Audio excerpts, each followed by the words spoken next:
There's so much grief these days. We're surrounded by acquainted with grief. This has been the spring of our grieving. Canceled birthday parties, suspended summer camp, delayed graduation, tornadoes, lost jobs, lonely deaths, botched funerals.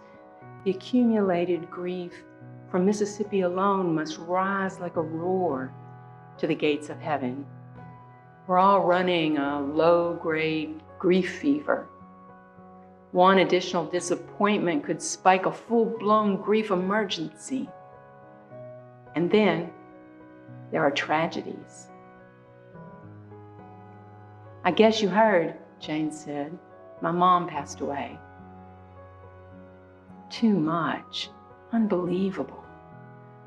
Jane and Dave are treasured friends. They endeared themselves to us when they were volunteers at Pine Lake and Jubilee with their hardworking, generous, and good-humored ways. A few weeks ago, Dave fell. He's been in ICU ever since, mending from a dozen injuries. He still needs help to breathe. "I'm so sorry, Jane," I said. "Thank you," she said. Mom was so smart. She was almost 104 and still so smart. She was getting ready for her day and became unresponsive. My sister and brother-in-law were allowed to sit with her. She never regained consciousness. We'll have her memorial service sometime later. At least, Jane said, she got to die the way she wanted. Jane is steady and strong. Jane's words echoed, "At least she got to die the way she wanted.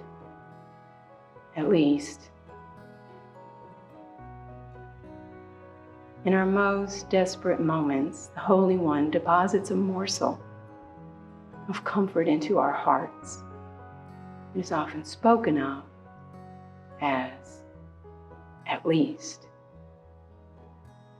Some of us find it more quickly than others. At least is a tricky thing.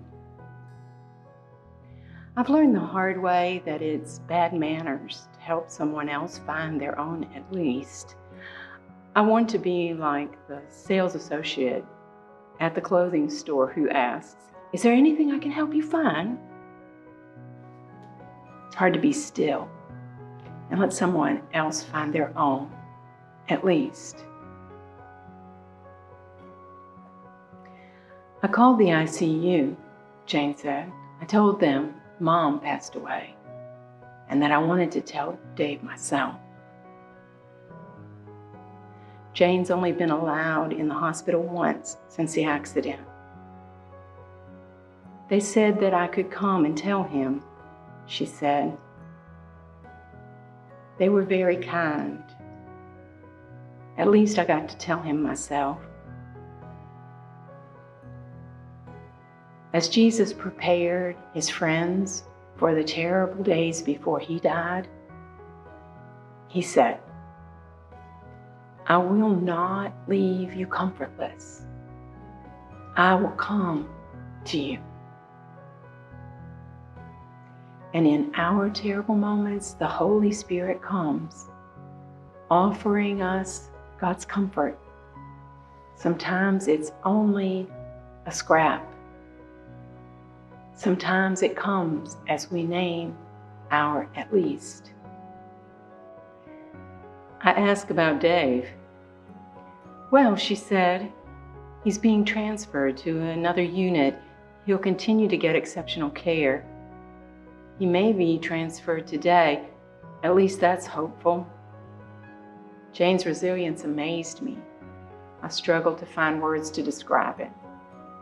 "Jane, this is a terrible analogy," I said. "But it is as if you're following a trail of crumbs toward hope." Jane laughed. We talked for a while and then Jane said, "I'm so glad you called. It's nice to have somebody to laugh with." It seems that grief should be the kind of thing that gets easier with practice, like driving a race car or playing the piano. But each grief brings its own unique pain. Grief is not something for which we can ever prepare or to which we ever become accustomed.